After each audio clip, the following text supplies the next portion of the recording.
자, 네 번째 썰 한번 가보도록 하겠습니다. 야, 공무원 썰 안 해야지 하는데 또 하네요. 얼마 전에 제가 그 공무원 호봉제 폐지에 관한 영상 2개로 우리 공생분들한테 좀 많이 까였습니다. 예. 예. 대부분의 분들은 찬성을 했는데 공생 시험을 본다거나 아니면 합격자분들은 현직자분들은 저를 많이 뭘 하시더라고요. 근데 저는 그냥 제도가 바뀐다고 얘기한 거지 그게 뭐 나쁜 의도로 얘기한 건 아닌데 아무튼 그게 좀 파장이 심하긴 했습니다. 자, 그거 논의를 하고 이번 시간에는 공무원 수험생이라면 기출문제 강의 꼭 들어야 됩니다. 기출문제 풀이 특강 꼭 들어야 하는 이유를 지금부터 한번 가보도록 하겠습니다.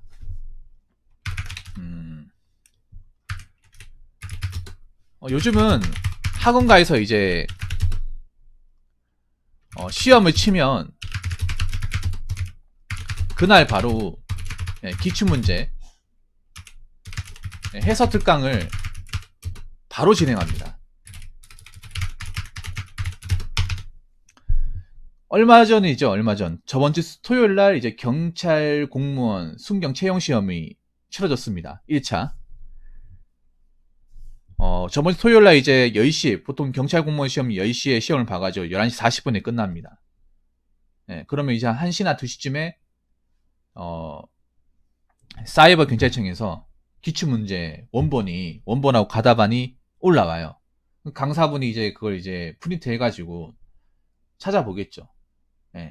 그게 그냥 문제 뽑았다고 바로 해설을 강의하는 게 아니라, 그 뽑아가지고 강사분들이 자기가 나온 교재나 아니면 특강 같은데 이게 나왔는지 안 나왔는지 분석을 해요. 그냥 하는 게 아니라 본인의 기본서라든지 수험서에 이제 이제 내가 찝어진 내용이 나왔냐 안 나왔냐. 왜냐하면 그게 나와야 어떻게 보면 이제 내 실력이 얼필이 되는 거잖아요. 만약에 내가 정말 주기차게 가르쳐줬는데 내 책이 없어. 그러면 내가 가르쳤던 부분이 문제 적중하지 않았다는 거잖아요. 그러면 나중에 이제 수험생들 입장에서는 강사의 자질을 의심할 수 있는데 사실 요즘에는 강사들이 워낙에 실력이 출중해가지고 못 찍어주는 게 없어요. 요즘에는 강사분들이 뭐 실수했다 이런 게 없습니다. 내가 봤을 때는. 워낙에 실력이 좋으셔가지고. 아무튼 본인이 시험을 봤을 때 불합격건이다. 불합격건이라고 생각되는 이가 있다면 반드시 기출문제 해설 강의를 들어야 합니다. 원래 기출문제 그 해설 강의는요, 합격한 사람도 들을 필요가 없습니다. 합격한 사람은 나중에 이제 불합격 결과 나오고 최종 결과 나오고 나서 그때 가서 들어야 되는데 불합격자들은 바로 들어야 됩니다. 사실 시험 봐봐가지고 이제 점수 보면 뭐 100%는 아니지만 어느 정도는 이 사람이 합격하겠다 불합격하겠다는 결정이 되거든요. 그래서 이번에 경찰 시험 보니까 커트라인 한 80점 250점 만점에 한 200점 왔다 갔다 하더라고요. 그러면 한 180 정도 되면 떨어진 거잖아요. 180 밑으로 가면. 그러면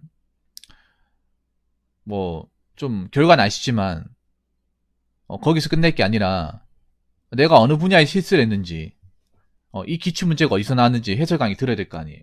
그래서 꼭 들어야 됩니다. 놀러 갈 때가 아닙니다. 그래서 공무원 공부하는 사람이 죄송합니다. 기출문제 강의를 왜 꼭 들어야 할까? 일단 첫 번째는요. 이겁니다. 공짜예요, 공짜. 기출문제 강의 중에서 돈 주고 해주는 데는 없습니다. 공짜입니다. 보통 공무원 강의라는 게 강의를 다 받는데 요거만큼은 공짜예요. 오늘 말실수 잦아서 방송 분위기 흐린 것 같아 죄송하게 이렇게 글 남깁니다. 여러 영상은 자주 보는데 마음이 맞는 부모님 영상 보니 신나서 말을 가볍게 한 것 같습니다. 돈으로 만회하려고 하는 건 아니고 진심으로 사과드리고자 합니다. 사과 안 하셔도 돼요. 제가 죄송합니다. 예, 사과 안 하셔도 됩니다. 예, 고맙습니다. 그래서 돈 안 드니까 편하게 들으세요. 예. 그 두 번째는 유튜브에 생방송으로 진행하고 그리고 그 녹화 영상이 공무원 학원 채널에 업로드가 됩니다. 어디 뭐 회원가입 필요가 없어요. 유튜브에 검색하면 나와요. 유튜브에 2022년 경찰만 쳐도 나와. 예를 들어서 2022년 국가지만 쳐도 나옵니다. 요즘에는 거의 모든 강사들이 공무원 시험 강의를 다 올립니다. 예. 어느 직렬이고 막론할 거 없이 다 올려요. 그래서 생방송 진행하니까 뭐 어디 학원에 갈 필요도 없습니다. 그냥 본인 뭐 스마트폰 좀 작으니까 본인 노트북이나 컴퓨터 있으면 그냥 그 자리에서 앉아가지고 확인하면 됩니다. 예. 어떻게 보면 1번하고 2번은 좀 뻔한 거고, 자, 이제 본질적으로 이야기를 한번 해보도록 하겠습니다. 3번, 이 기출문제 강의를 꼭 들어야 하는 이유. 이게 뭐냐 하면,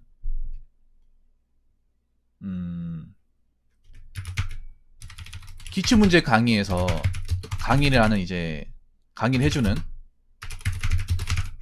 강사분들이 문제 풀이하기 전에 설명해 주는 게 있습니다. 그게 뭐냐 하면 문제별 단원 그리고 출제 범위 출제 영역 이런 것들을 세세하게 알려줘요. 혼자서 공부하게 되면 문제가 뭐냐 하면 야 기출문제 풀었는데 이게 어디서 나왔는지 몰라요. 이걸 혼자 찾을 수도 있는데 못 찾는 경우도 있거든요. 그런데 강사분들이 이거 이제 지문 4개가 있으면 다 찾아줘요. 어느 범위에서 났는지. 그러니까 혼자서 공부하고 못 찾는 것을 강사분들이 찾아준단 말입니다. 다 찾은 상태에서 해설 강의를 하는 거예요. 그렇기 때문에 여러분들이 나중에 정리하기도 좋아. 네, 정리하기도. 보통 이제 기출문제 해설하기 전에 뭐 이번 시험 난이도는 뭐 어떠냐 상중하로 나눠가지고 이렇게 하잖아요. 뭐 중간이면 그냥 무난했다, 하였으면 너무 변별력이 없었다, 상이었으면 문제가 진짜 어려웠다, 이런 식으로 평가를 하고, 그리고 이제 영역별로 이제 어디가 출제가 되었다는 거 다 설명해줘요. 하나도 남김없이.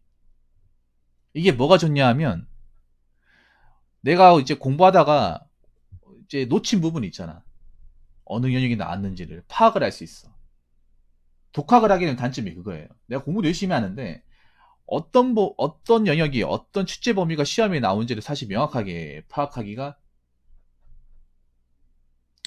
어렵습니다. 네, 이게 참 어려워요. 근데 강의에선 찝어주니까 아무래도 혼자 공부하시는 분도 있으면 이게 좀 파악하기가 좋을 겁니다. 이게 정말 중요해요, 이게. 네.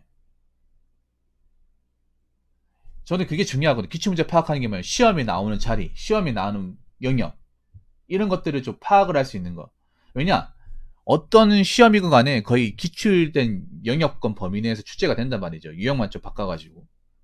그래서 어느 범위에 출제가 될 수 있다는 걸 알고 공부를 해야지, 그냥 막연하게 책이 어디 나올지 모르니까 그냥 다 보는 거하고는 다른 거거든요. 예. 제가 그런 말 있잖아요. 공무원 공부를 할 때 전략적으로 공부를 해야 된다고. 예. 그러려면 기출문제 파악을 해야 되는데 기출문제 파악을 혼자서 하기는 좀 어려워요.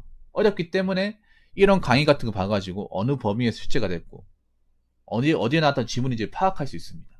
이게 정말 중요합니다, 이게. 자, 그리고 네 번째는 뭐냐 하면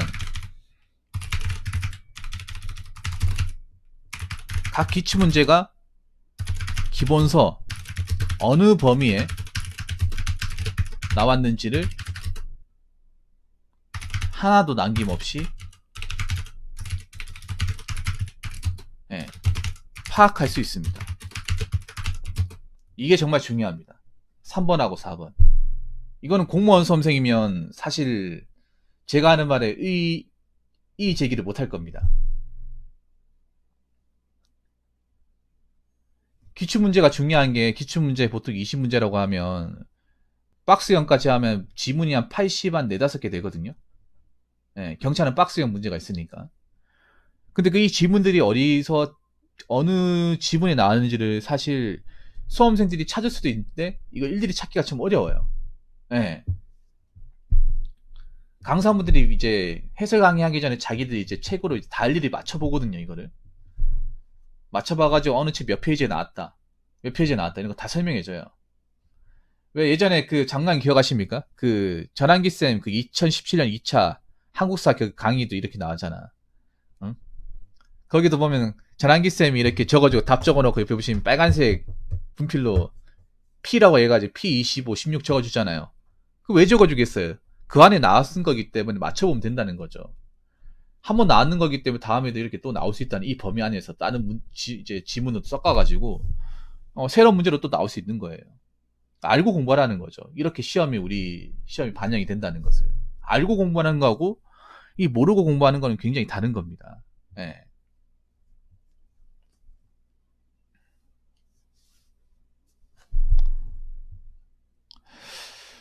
그래서 우리가 이제 경찰 시험의 지문이 보통 한 80, 한 3개에서 5개 정도. 그러면 이 지문이 어디에 나온지를 책에도 다 알아야 돼. 왜냐하면 우리가 공무원 시험 문제를 풀더라도 사제선다 풀더라도 그 지문 4개를 다 알고 푸는 게 아니거든요. 지문 3개 물어도 하나 틀린 거 알면 그거 풀린단 말이야. 사제선다가 그렇잖아요. 지문 4개를 다 몰라도 오답이 되는 거나 명쾌한 답이 되는 거 한 개만 알면 풀면 그거 맞는 거란 말이죠.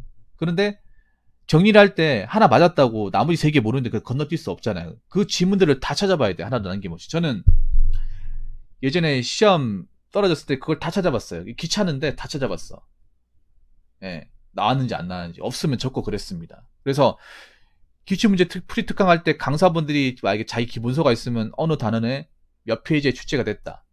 몇 번 지문으로 나왔다. 이런 것들을 다 설명해줘요. 그래서 이걸 파악하기 굉장히 좋습니다. 정말로. 분석을 하기가 정말 좋아요. 공부할 때 저는 열심히 하는 것도 중요하지만 분석이 정말 우선시 돼야 된다고 생각합니다. 공무원 시험에서. 분석이 바탕이 안 돼 있으면 내가 나중에 원인 파악이 안 되기 때문에 똑같은 실수를 또 하게 돼 있습니다. 반드시. 만약에 내가 이제 시험을 봤는데 틀린 부분이 있을 거 아니에요. 그럼 이 틀린 범위가 어디 나왔는지를, 어떤 식으로 나왔는지, 책이 몇 페이지 있는지를 파악을 해야 됩니다. 그래야 나중에 실수를 안 하잖아. 그래가지고 나중에 다음 시험에는 이런 유형의 문제가 났을 때는 절대 틀리지 않도록 보완할 수 있습니다. 그래서 이 기출문제 강의가 정말 중요합니다. 정말 말도 안 되게 중요해요. 일반 수험생들은 상당히 아는 겁니다, 이게. 제가 얘기하는 거. 근데 아까 어제 그분 포함해서 몇몇 분들이 이거 몰라요. 예. 그렇게 생각하는 사람도 많아. 에이, 이미 풀었던 건데 이거 가가지고 무슨 소용이 있냐. 소용이 있습니다. 소용이 있어요. 보통 가장 최근에 나왔던 어떤 문제 유형은요, 잘 안 바뀝니다, 이게. 출제 오류가 나오지 않는 이상 이 흐름대로 계속 가요. 예, 이게 제일 안전하기 때문에. 그래서 이렇게 나온 패턴이 다음 시험에도 나올 가능성이 크다는 거죠. 예. 그래서 공부할 때 앞으로 이런 식의 유형이 나왔을 때 이번엔 틀렸지만 다음엔 틀리면 안 되잖아요. 그래서 이런 걸 보완할 수 있습니다. 공부하는 사람들 입장에서. 그래서 다시 한번 말하지만 기출문제 강의는 무슨 수가 있더라도 꼭 보셔야 됩니다. 꼭 봐가지고 그 지문별로 책이 어디서 나왔는지, 내가 틀렸던 범위를 어디 놓쳤는지를 정확하게 파악해서 다음 시험에는 이런 실수를 범하지 않도록 좀 보완하시면 이번 시험보다 더 나은 성적을 받을 수 있지 않을까, 저는 그렇게 봅니다. 아무튼 공무원 좀 공부해 보신 분들 다 아는 내용인데 혹시나 모르는 분도 있을 것 같아가지고 다시 한번 제가 알려드렸습니다. 아무튼 이번에 떨어지신 분들 안타깝긴 하지만 다시 잘 보완하셔가지고 다음에 있는 시험에는 좋은 성적 받아서 합격하시길 바라겠습니다. 자, 이상으로 4번째 썰 마치도록 하겠습니다.